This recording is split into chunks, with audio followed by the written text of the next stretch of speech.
जय हिंद दोस्तों, मैं मनीष कुमार आप सभी को आपके अपने YouTube चैनल समापन विद्यापीठ में तहे दिल से स्वागत करते हैं। दोस्तों, यदि आपके भी मन में प्रश्न उभर रहा है कि व्याकरण किसे कहते हैं, व्याकरण से क्या समझते हैं, व्याकरण के परिभाषा कैसे लिखें, यकीन मानिए दोस्तों, यदि आप ये वीडियो ध्यानपूर्वक देख ले रहे हैं, समझ ले रहे हैं, तो इसके बाद आपको व्याकरण से जुड़े जितने भी प्रश्न होंगे सभी प्रश्नों का समाधान मात्र एक ही वीडियो में होने वाला है।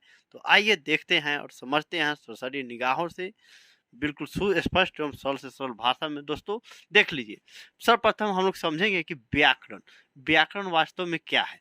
देखिए, व्याकरण जो शब्द है वे पुल्लिंग शब्द है, समझे।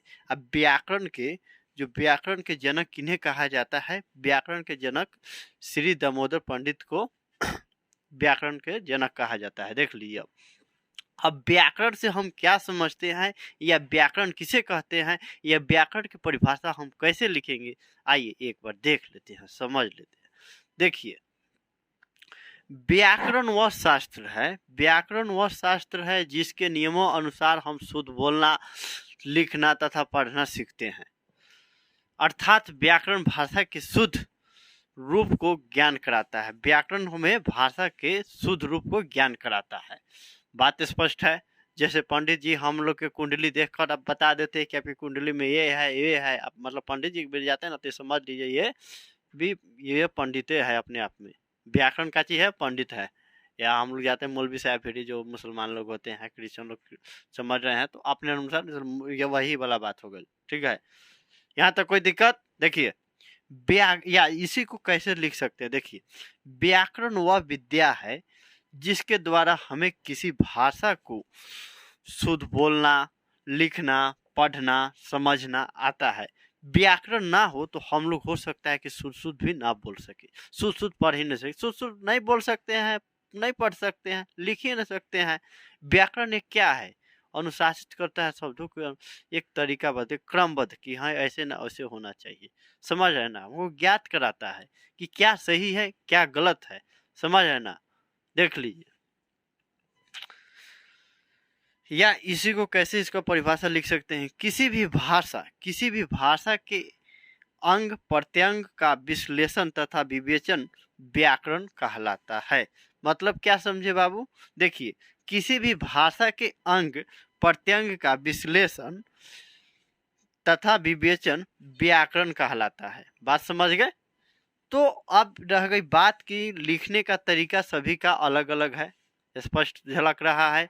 तीनों का लिखने का तरीका अलग अलग है, लेकिन तीनों का दोस्तों आशय है, जो अभिप्राय है, बिल्कुल एक समान है, कहीं पर भी विभिन्नता नहीं है। आप लोग अपने अनुसार लिख सकते हैं। ये निर्भर करता है कि आपकी लेखन शैली किस प्रकार के है, आप कितने सुंदर तरीके से इसको व्याख्यान कर सकते हैं, वर्णन कर सकते हैं, समझ रहे ना। ये निर्भर आप पर करता है। ठीक है, अब देखिए, अब इसका जो हम लोग कुछ उदाहरण देख लेते हैं, उदाहरण से स्पष्ट हो जाएगा। देख लीजिए, श्री कृष्ण के अनेकों नाम है। अब देखिए, श्री कृष्ण के अनेकों नाम है, नहीं ना होगा, ये अशुद्ध है।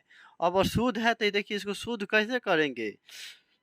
श्री कृष्णा के श्री कृष्ण के अनेक नाम है, श्री कृष्ण के अनेक नाम है। अनेक हो गया तो अनेकों का थी, अनेक हो गया तो अनेकों क्या लगा रहे हैं भाई? देख लीजिए, तो इसको ये शुद्ध हो गया। तो शुद्धि और अशुद्धि का ज्ञात कौन कराया? व्याकरण कराया। संज्ञा सर्वनाम जो क्रिया विशेषण सभी पर होते हैं, उसका प्रयोग करना एक क्या सुव्यवस्थित ढंग से करना, इसका ज्ञात कौन कराता है? व्याकरण कराता है। बात समझ रहे ना, व्याकरण ही कराता है, समझ है ना। तो ये हुआ। अब व्याकरण के 3 अंग होते हैं, तो व्याकरण के 3 अंग होते हैं, तो उसको हम लोग समझ लेंगे।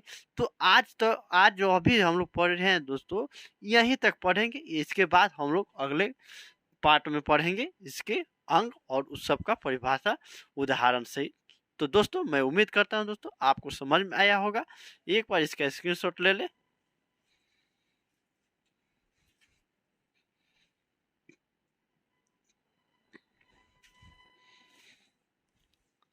मिलते हैं अगले क्लास में, तब तक मुझे इजाजत दीजिए। जय हिंद, जय भारत।